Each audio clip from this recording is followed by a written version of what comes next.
George Patton y Dwight Eisenhower son los generales estadounidenses más famosos de la Segunda Guerra Mundial, conocidos por ser partícipes de las campañas más importantes de los aliados en África y Europa, ya sea planificando o llevando a cabo las operaciones. De Patton y Eisenhower se sabe durante el segundo gran conflicto a escala mundial. Sin embargo, una faceta poco conocida de estos generales es qué pasó con ellos en la posguerra. Este es un tema que conoceremos a continuación. Antes de comenzar, quiero invitarte a suscribirte al canal si aún no lo haces y seguirme en Facebook e Instagram para hacer crecer más esta comunidad de historia. Dicho todo esto, continuemos. Pues bien, comencemos con el general Sangre y Agallas, el general George Patton, el militar del bando aliado más respetado y temido por los alemanes. Y es que es sencillo entender el porqué el respeto de los oficiales de la Wehrmacht por Patton.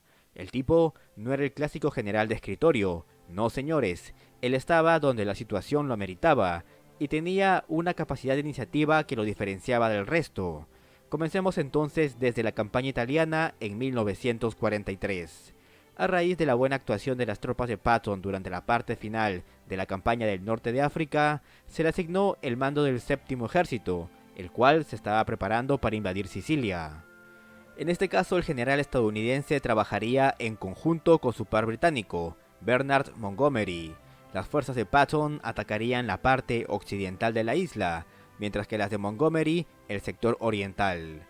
El 10 de julio, ambas fuerzas desembarcaron en Sicilia. Patton avanzó rápidamente sobre el oeste siciliano, liberando Palermo para posteriormente tomar el este hasta Messina, siempre por delante de Monti.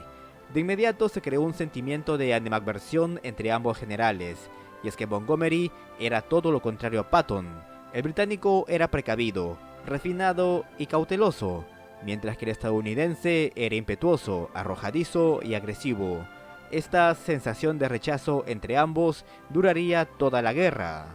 Con la caída de Sicilia, la fama de Patton creció como la espuma, y es que después de la cuestionable actuación de las fuerzas estadounidenses en el norte de África, el desempeño que tuvieron con Patton al mando fue muy diferente. Sin embargo, un incidente bastante cuestionable estuvo a punto de costarle su prestigio y hasta su carrera militar. Resulta, amigos, que 2 semanas antes del fin de la campaña siciliana, el general Sangre y Agallas hacía sus rutinarias visitas a los hospitales de campaña para saludar a los soldados heridos. En el transcurso se encontró con Charles Kuhl. El general notó que no tenía ninguna herida y le preguntó por qué estaba en el hospital y no en el frente, a lo que Charles responde: simplemente no puedo soportarlo. Un Patton enfurecido le llamó cobarde y le propinó unas bofetadas, sacándolo de la tienda a patadas. Posteriormente repetiría la misma acción con el soldado Paul Bennett, el cual se encontraba internado por una crisis nerviosa producto de los combates en Sicilia. Lo abofeteó y llamó cobarde hijo de... bueno, ya saben ustedes. Eisenhower, al enterarse de lo ocurrido, reprendió a Patton y obligó al general a pedir disculpas a ambos soldados. Sin embargo, cuando los actos de Patton se hicieron públicos, muchas voces pidieron que dimitiera o lo expulsaran del ejército. Finalmente fue retirado del mando del séptimo ejército. Sin embargo, el general no pasaría mucho tiempo inactivo, y a comienzos de 1944, Eisenhower lo nombró comandante en jefe del primer grupo de ejércitos de los Estados Unidos. Todo esto como parte de la Operación Fortitude, de la cual ya hablaremos ya en otro video. Este ejército ficticio estuvo conformado por tanques inflables, se formaron cuarteles de fachada, pues en su interior no había nada. Los alemanes creían que este ejército desembarcaría en el paso de Calais, por ende, las mayores defensas del muro atlántico se centraron en dicha zona. En julio de 1944, y pasado ya un mes del desembarco en Normandía, Patton fue puesto al mando del tercer ejército. Este representaría la cúspide de su carrera. Tomó el control de sus hombres, rompió las líneas alemanas por Avranches, aisló a un importante núcleo de tropas en Bretaña y neutralizó la base naval de Brest. Por si fuera poco, dio media vuelta con sus tanques hacia Normandía, en lo que fue la Operación Cobra, dejando cercados a más de 60.000 soldados alemanes en la batalla de Falaise. Luego de esto, sus fuerzas liberaron gran parte del sur de Francia. Patton y su tercer ejército continuarían con su implacable avance, hasta que finalmente se vio frenado por la falta de combustible en las afueras de la ciudad de Metz. El general Eisenhower, por insistencia de Montgomery, desvió los suministros destinados para Patton y los empleó en la operación Market Garden. El resultado de esta operación ya lo conocemos, y si no, lo pueden ver en el video que hice, el cual les va a salir al final en recomendados. Pues bien, en noviembre, luego de 2 meses de intensa lucha, Patton y sus fuerzas toman la fortaleza de Metz. En diciembre de 1944, las fuerzas alemanas lanzaron la ofensiva en las Ardenas, tomando por sorpresa a los aliados y destruyendo varias de sus divisiones y cercando en Bastoña a la 101 aerotransportada. El hombre capaz de revertir la situación era, amigos, George Patton, el cual de inmediato dirigió sus tanques a las Ardenas. Patton entró con sus carros en Bastoña, liberando del asedio a los paracaidistas de la 101. En abril de 1945, y con la guerra ya en sus últimas semanas, el tercer ejército de Patton avanzó sobre Baviera y Checoslovaquia, llegando hasta la ciudad de Pilsen. El general Sangre y Agallas quería continuar avanzando hasta llegar a Praga, e inclusive a Berlín, pero fue obligado a detenerse, siendo esto el fin de la guerra para él. Patton odiaba el comunismo, por lo cual, en una celebración entre la oficialidad soviética y estadounidense, el general pronunció un acalorado discurso anticomunista. Patton solicitó se le envíe al frente del Pacífico para luchar contra las fuerzas del Imperio del Japón, pero se le negó esta petición. En su lugar, lo nombraron gobernador de Baviera. Fue entonces cuando Eisenhower solicitó de sus servicios una vez más, otorgándole el mando del 15º Ejército, una fuerza secundaria dedicada a supervisar la desnazificación de Alemania. Sintiéndose humillado por ese puesto, que terminó aceptando, Patton escribió a su esposa la intención de jubilarse antes de que llegase la Navidad. Sin embargo, el destino le tenía preparada la fatalidad. Y es que, amigos, que Patton haya sido un héroe en 2 guerras mundiales no quiere decir que debió tener una muerte heroica en el campo de batalla o en su casa durmiendo. Creo que las historias de soldados que sobrevivieron a 1000 batallas para finalmente morir en la posguerra por accidentes a veces bastante tontos es ya harto conocido, y Patton tampoco es la excepción. Patton sufrió un accidente automovilístico, como te puede pasar a ti o a mí. En dicho accidente sufrió graves lesiones. Tenía una fractura de cuello y dislocación de la tercera y cuarta vértebras cervicales, concluyendo en una lesión de la médula espinal, que lo dejó paralizado del cuello para abajo. A pesar de esto, sobrevivió al accidente. Pero imagina el golpe anímico que un hombre intrépido, osado como Patton, sintió al enterarse de dicho diagnóstico y verse en esas condiciones.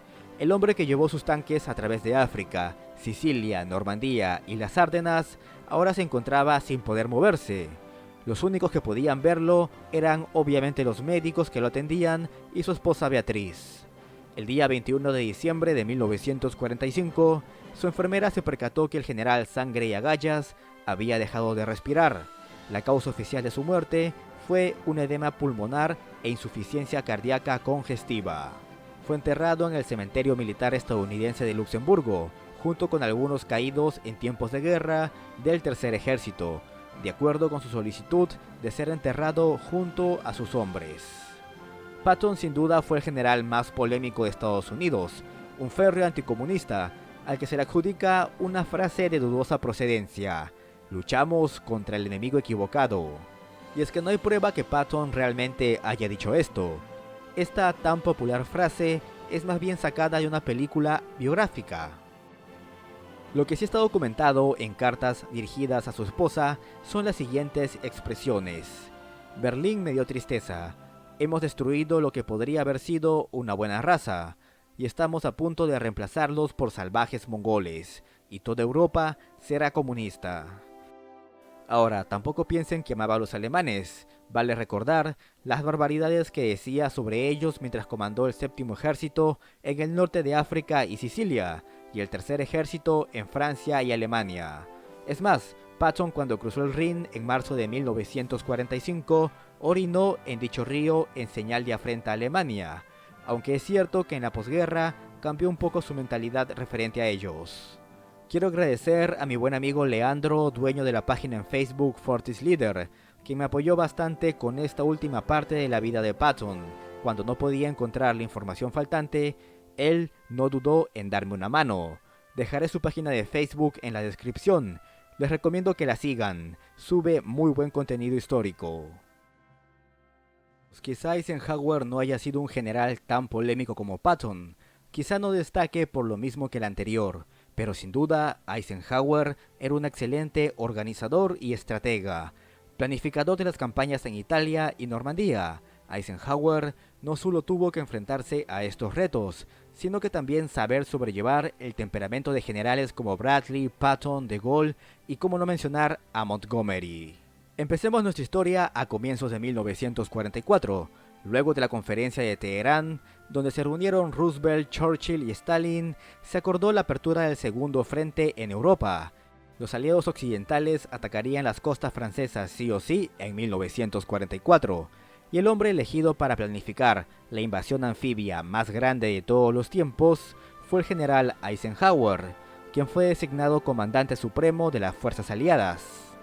De más está decir que fue una tarea monumental, en la cual diversos factores entraron en juego: equipamiento, despliegue de divisiones, evaluación del terreno, supremacía aérea y naval, espionaje, diplomacia, etc. Y es que mientras hay hombres como Patton, que son los que se encargan de llevar a cabo las operaciones en el campo de batalla, detrás de ellos hay hombres como Eisenhower, que brillan por sus dotes de planificación y organización. Ninguno es más que otro. Ambos se complementan para llegar a su objetivo, y esto aplica a todos los ejércitos. Pues bien, el 6 de junio de 1944, las fuerzas aliadas desembarcan en Normandía, en 5 playas ubicadas a lo largo de la península de Cotentin, donde las defensas del muro atlántico son más débiles. En cuestión de una semana, las cabezas de playa son aseguradas, y los aliados logran un frente cohesionado. Como es lógico, Eisenhower fue elegido para continuar con el avance de las fuerzas aliadas en Europa Occidental. Después del éxito de la campaña normanda y la liberación de París a finales de agosto de 1944, Eisenhower se encontraba en un dilema.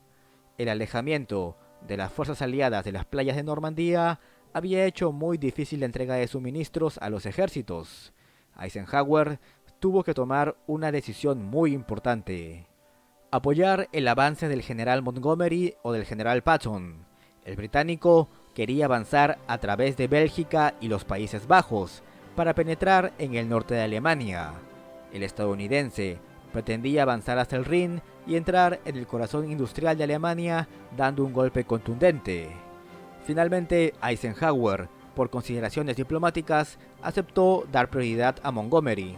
Esto desembocó en la fallida operación Market Garden, y como decía antes, el video de Market Garden saldrá en recomendados al final de este. Pues bien, a finales de 1944 y con la llegada del invierno, las operaciones militares aliadas se suspendieron. Esto dio un respiro al régimen nacionalsocialista, el cual en diciembre de ese año lanzó la ofensiva en las Ardenas. Si bien la sorpresa fue inicial y los alemanes obligaron a retroceder a los aliados, la intervención del tercer ejército de Patton y del noveno ejército del general William Hood salvaron del desastre a las fuerzas aliadas del primer ejército. Con la ofensiva alemana fracasada, la siguiente labor de Eisenhower fue la preparación para invadir Alemania. Para esto había que superar la barrera geográfica que representaba el río Rin. En febrero de 1945, las fuerzas aliadas superaron dicha barrera y comenzó la invasión de territorio alemán. Es en abril de ese mismo año cuando él y Patton tienen una fuerte discusión, pues Patton quería avanzar directamente hacia la capital alemana. De hecho, sus fuerzas se encontraban a menos de 100 kilómetros de Berlín, y Patton afirmó que no ir hasta allí sería un error histórico con consecuencias funestas.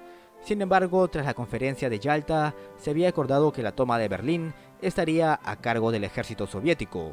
5 años después de terminada la guerra y en 1950, Eisenhower es nombrado comandante en jefe de las fuerzas de la OTAN, en pleno periodo de la Guerra Fría. Pues bien amigos, como sabemos, Eisenhower, al estar alejado de los campos de batalla durante la Segunda Guerra Mundial, ganó una tremenda experiencia política y diplomática. además de mantenerse en contacto con la mayoría de la clase política de Estados Unidos y Europa. Postuló a la presidencia con el Partido Republicano, con un joven Richard Nixon como su vicepresidente.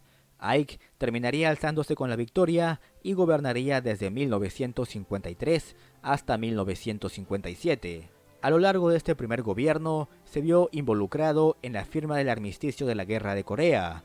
Rechazó enviar tropas estadounidenses a Indochina para apoyar a Francia en su lucha contra el Viet Minh, pero no se negó a suministrar armamento a las fuerzas francesas.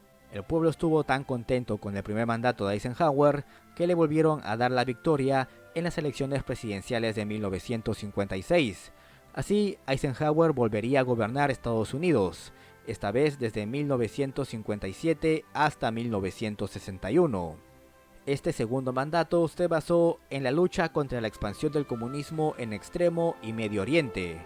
En 1958, en plena carrera espacial, Eisenhower decide aprobar la creación de la NASA. También se incorporaron 2 estados más a los Estados Unidos, con Alaska siendo el estado número 49 y Hawái siendo el número 50.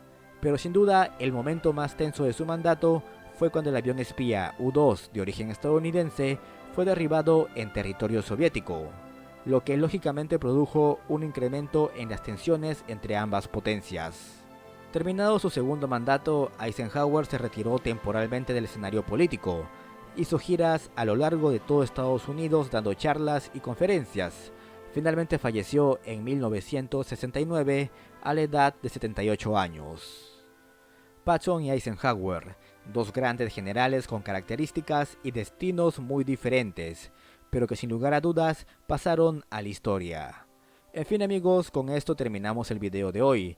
No olvides dejar tu pulgar arriba, comentar y suscribirte a este canal. Nos vemos la próxima semana.